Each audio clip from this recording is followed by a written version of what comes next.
हनुमान श्रीपदो वायुपुत्र रुद्रो नयोजरः अमृत्युवीर वीरश्च ग्रामवासो जनाश्रयः भर्गो रामो रामभक्तः कल्याणप्रकृतीश्वरः विश्वम्भरो विश्वमूर्ति विश्वकारोऽथ विश्वपः। जय जय श्री सीताराम, जय हनुमान, जय बालाजी महाराज की जय। भक्तगण, आज आषाढ़ मास कृष्ण पक्ष मंगलवार षष्ठी तिथि। एही दिन शतभिषा नक्षत्र एवं विस्कम्भं योगर संयोग रोचे, अत्यंत शुभ योग। तेणु आज यही पवित्र दिन रे बजरंगबली मारुति नंदन श्री हनुमान जी मंत्र को श्रवण कले सकल दुख कष्ट संकट हनुमान जी रक्षा करते, दारिद्र्यता दूर हुए, कारण हनुमान जी चिरंजीवी अटंती। श्री हनुमान जी शक्ति ज्ञान भक्ति एवं विजयर भगवान अटंती, खराब विध्वंसक अटंती, भक्तंकर रक्षक, बल बुद्धि एवं विद्यार दाता अटंती हनुमान जी महाराज। तेणु भक्तगण तांको कृपा पाइबा को हेले आमको भल बुद्धि करने को पड़िबो, समस्त प्रति सम्मान रखा पड़िबो, खराब प्रकृति को छाड़ी भल प्रवृत्ति करने चेष्टा करने पड़िबो, ताइले जे हनुमान जी को कृपा प्राप्ति हेबो। सर्वदा निजको प्रश्न करंतु, मु जहा करूची मु जहा कहूची ताहा ठीक ना भूल। समस्त प्राणी के प्रति दया भाव क्षमाशील रुहंतु। भगवान को खुशी करिबार यह सर्वोत्तम उपाय। जदि सी जहाँ चाहते आमे ताहा करिबा, तो आमे जहाँ चाहूँ भगवान ताहा निश्चय करिबे। तेणु भक्तगण हनुमान जी को कृपा प्राप्ति पाए आसंतु एही मंत्र को श्रवण करिबा। सनातन धर्म सहित जोड़ी हुई रहिबा लिसा महांती मोटिवेशनल लाइफ चैनल को सब्सक्राइब करी वीडियो को गोटे लाइक कर दियंतु एवं कमेंट रे जय श्री राम जय हनुमान निश्चय लिखंतु। ओम हं हनुमते नमः। ओम ऐं ह्रीं हनुमते श्री रामदूताय नमः। ओम श्री वज्रदेहाय रामभक्ताय विश्वनाथाय धनदाय स्वाहा। ओम हं हनुमते नमः। ओम ऐं ह्रीं हनुमते श्री रामदूताय नमः। ओम श्री वज्रदेहाय रामभक्ताय विश्वनाथाय धनदाय स्वाहा। ओम हं हनुमते नमः। ओम ऐं ह्रीं हनुमते श्री रामदूताय नमः।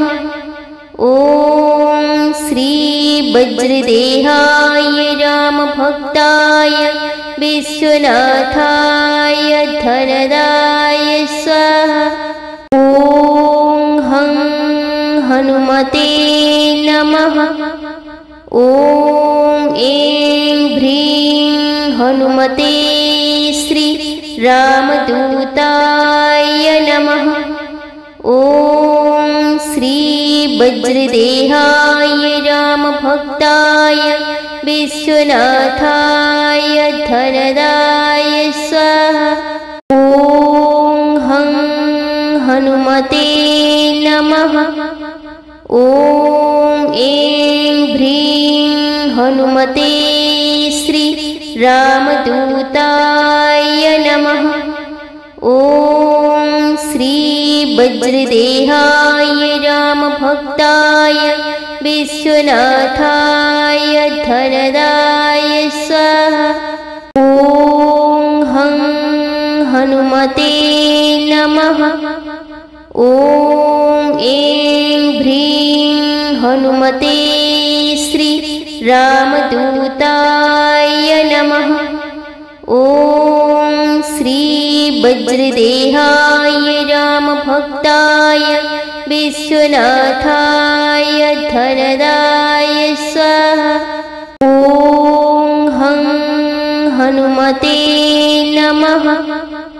ॐ ऐं ह्रीं हनुमते श्री रामदूताय नमः। ॐ श्री वज्रदेहाय रामभक्ताय विश्वनाथाय धनदाय स्वाहा। ॐ हं हनुमते नमः।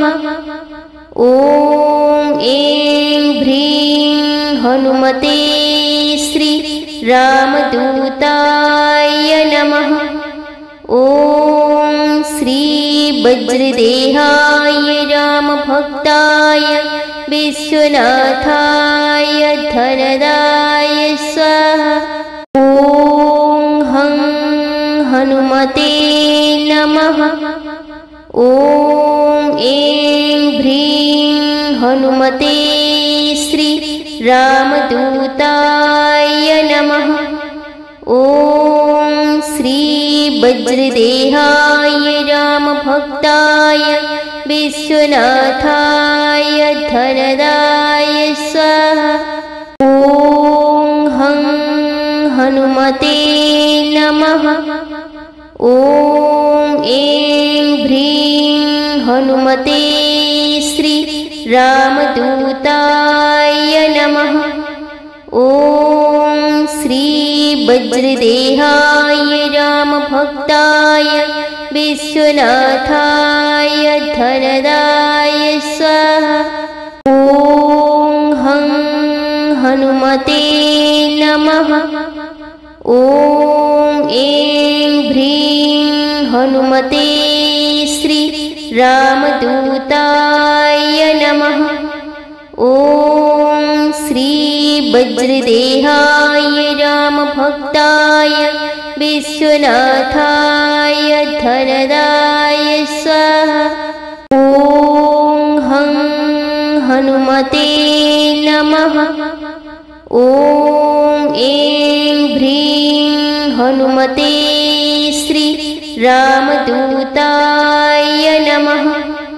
ॐ श्री वज्रदेहाय रामभक्ताय विश्वनाथाय धनदाय स्वाहा।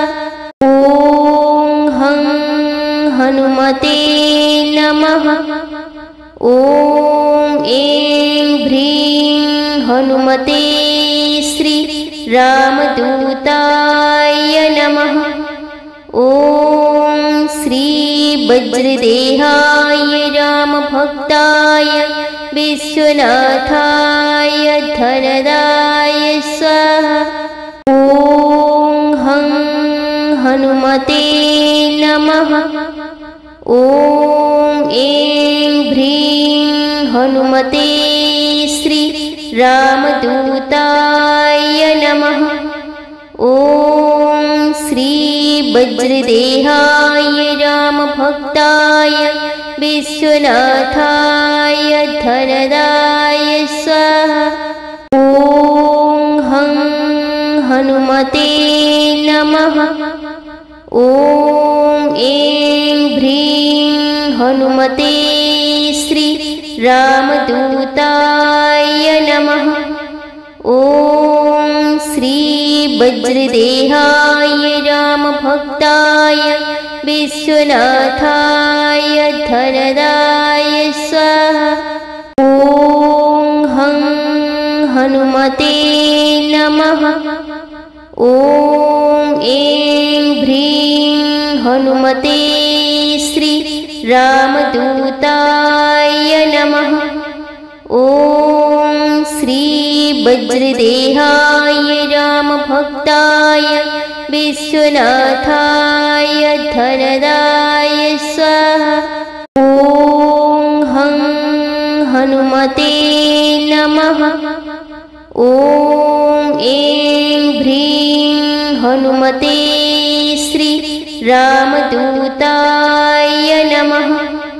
ॐ श्री वज्रदेहाय रामभक्ताय विश्वनाथाय धनदाय स्वाहा। ॐ हं हनुमते नमः। ॐ ऐं ह्रीं हनुमते श्री रामदूताय नमः। ॐ श्री वज्रदेहाय रामभक्ताय विश्वनाथाय धनदाय स्वाहा। ॐ हं हनुमते नमः। ॐ ऐं ह्रीं हनुमते श्री रामदूताय नमः। ॐ श्री वज्रदेहाय रामभक्ताय विश्वनाथाय धनदाय स्वाहा। ॐ हं हनुमते नमः। ॐ ऐं ह्रीं हनुमते श्री रामदूताय नमः। ॐ श्री वज्रदेहाय रामभक्ताय विश्वनाथाय धनदाय स्वाहा। ॐ हं हनुमते नमः। ॐ ऐं ह्रीं हनुमते श्री रामदूताय नमः। ॐ श्री वज्रदेहाय रामभक्ताय विश्वनाथाय धनदाय स्वाहा। ॐ हं हनुमते नमः। ॐ ऐं ह्रीं हनुमते श्री रामदूताय नमः। ॐ श्री वज्रदेहाय रामभक्ताय विश्वनाथाय धनदाय स्वाहा। ॐ हं हनुमते नमः। ॐ ऐं ह्रीं हनुमते श्री रामदूताय नमः। ॐ श्री वज्रदेहाय रामभक्ताय विश्वनाथाय धनदाय स्वाहा। ॐ हं हनुमते नमः। ॐ ऐं ह्रीं हनुमते श्री रामदूताय नमः। ॐ श्री वज्रदेहाय रामभक्ताय विश्वनाथाय धनदाय स्वाहा। ॐ हं हनुमते नमः। ॐ ऐं ह्रीं हनुमते श्री रामदूताय नमः। ॐ श्री वज्रदेहाय रामभक्ताय विश्वनाथाय धनदाय स्वाहा।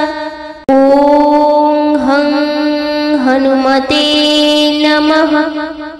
ॐ ऐं ह्रीं हनुमते श्री रामदूताय नमः। ॐ श्री वज्रदेहाय रामभक्ताय विश्वनाथाय धनदाय स्वाहा। ॐ हं हनुमते नमः। ॐ ऐं ह्रीं हनुमते श्री रामदूताय नमः। ॐ श्री वज्रदेहाय रामभक्ताय विश्वनाथाय धनदाय स्वाहा। ॐ हं हनुमते नमः।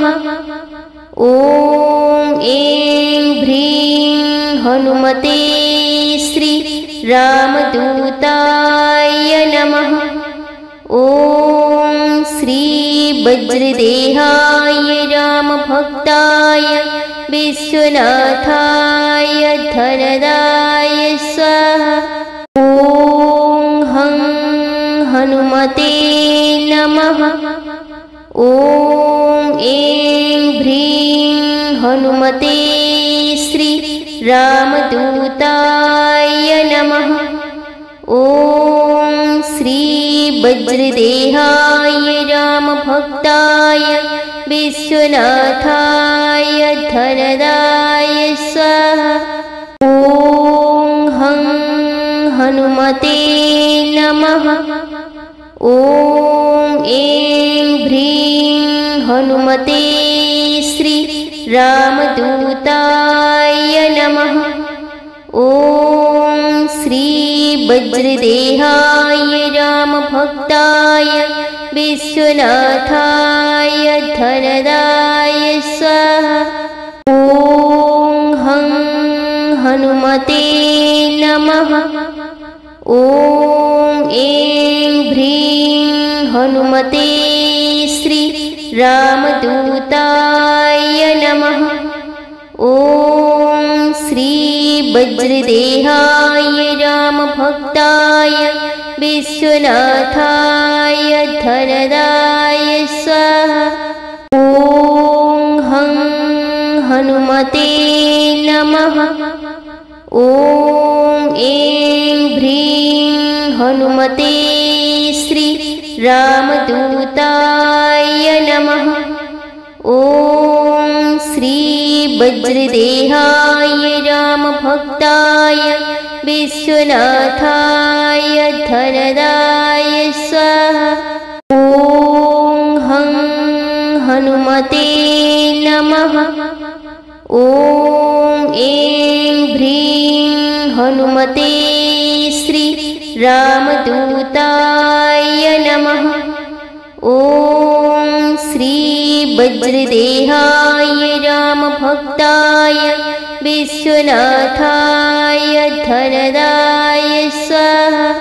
ॐ हं हनुमते नमः। ॐ ऐं ह्रीं हनुमते श्री रामदूताय नमः। ॐ श्री वज्रदेहाय रामभक्ताय विश्वनाथाय धनदाय स्वाहा। ॐ हं हनुमते नमः। ॐ ऐं ह्रीं हनुमते श्री रामदूताय नमः। ॐ श्री वज्रदेहाय रामभक्ताय विश्वनाथाय धनदाय स्वाहा। ॐ हं हनुमते नमः। ॐ ऐं ह्रीं हनुमते श्री रामदूताय नमः। ॐ श्री वज्रदेहाय रामभक्ताय विश्वनाथाय धनदाय स्वाहा।